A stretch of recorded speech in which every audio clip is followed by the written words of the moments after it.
Leo zifahamu funguo 3 ambazo Yesu alitupa ili tupate maombi yenye majibu ya haraka. Leo zifahamu funguo 3 ambazo Yesu Kristo ametupatia sisi ili tupate maombi yenye majibu ya haraka. Mambo haya matatu ambayo Yesu ameyatoa ili kupata majibu yetu katika maombi ni muhimu sana uyafahamu. Hakikisha umesubscribe channel hii kwa sababu ni muhimu, na channel kama hizi unapoziona ziguse, kwa sababu ndio wokovu huu unaokujilia hata katika mambo usiyodhania. Usiache kulike video ni muhimu sana, na Mungu anaona namna gani ambavyo unapenda neno lake. Gusa tu like hapo, ni muhimu sana. Sawa. Sasa funguo ya kwanza ni usugu, uvumilivu, ustahimilivu. Funguo ya kwanza ya kujibia maombi ni ustahimilivu, kung'ang'ania. Mungu anatutaka sisi kushikilia ipasavyo ahadi zake katika maombi. Maombi yetu yote yajengwe katika ahadi zake yeye. Luka 11:10 imeandikwa, kwa kuwa kila aombaye hupokea, naye atafutaye huona,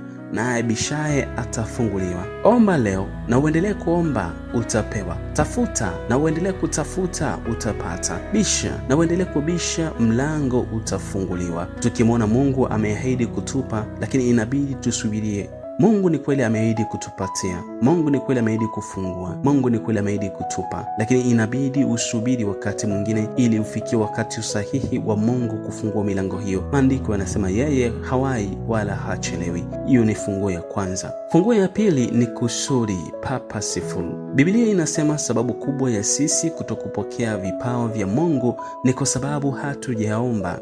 Kitabu cha Yakobo 4:2 imeandikwa, mwatamani lakini hamna kitu, mwaua na kuona wivu, wala hamwezi kupata, mfanya vita na kupigana, wala hamna kitu kwa kuwa hamwombi.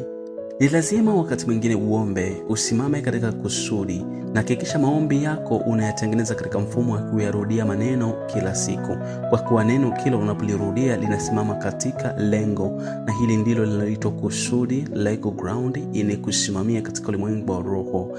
Katika maombi yako usiombe vitu vingi sana kila wakati. Simama katika jambo moja. Hii inaitwa kubisha mlango.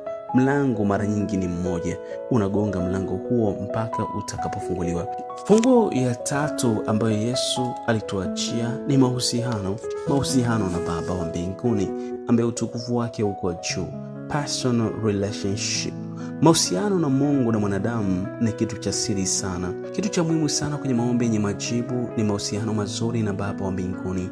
Watu wawili kwenye Biblia ambao wamesifiwa au wanaonekana kuwa na imani kubwa ni Musa na Ibrahimu. Hao ni watu wawili ambao Mungu amewasifu sana katika kitabu cha Biblia. Wa kwanza ni Musa, wa pili ni Ibrahimu. Lakini wawili hawa walifanikiwa njia yao kwa sababu walikuwa na mahusiano ya kipekee na Mungu. Yakobo 2:23 imeandikwa, maandiko yale yakatimizwa yalionena, Ibrahimu alimwamini Mungu, ikahesabiwa kwake kuwa ni haki. Just kwa kuamini tu, believing, naye akaitwa rafiki wa Mungu. Kitabu cha Kutoka 33:11 imeandikwa, na Bwana akasema na Musa uso kwa uso, kama vile mtu asemavyo na rafiki yake. Akaamka akarejea maragoni. Basi mtumishi wake Yoshua mwana wa Nun, naye ni kijana, hakutoka hemani. Hii inaonyesha tu kwa kuamini. Leo hii ukimwamini Mungu unakuwa karibu sana na Mungu, kama jinsi alivyokuwa Musa hata akahesabiwa haki. Kumbuka, mapepo, mashetani na maadui zako wengi, hata watu waovu, wanaangalia sana haki, wanahesabu sana haki. Wakiwa na haki juu yako, hata uombe vipi, ile haki haiondoki mpaka utakapoamini.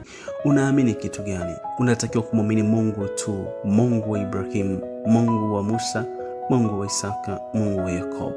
Maajabu yote ya watu unawaona katika Biblia waliofanikiwa na kuitwa marafiki wa Mungu, na hata wale ambao hawakuonja mauti kabisa walifanikiwa na kufanya maajabu kwa sababu walikuwa na mahusiano ya karibu na Mungu. Nakumbuka inachukua muda mrefu sana kuwa na mahusiano ya karibu na Mungu. Unaanza kwa kumhusisha Mungu kwenye mambo yako ya maisha ya kila siku, kama tabia zako. Unatenga muda maalum kwa ajili ya kusoma Biblia. Anza kuangalia marafiki ambao wanamkumbuka Mungu kwa yale ambao Mungu anajibu kila siku. Rafiki unayemchagua, mtu unayemchagua kwa karibu yako ana maana kubwa sana katika maisha yako.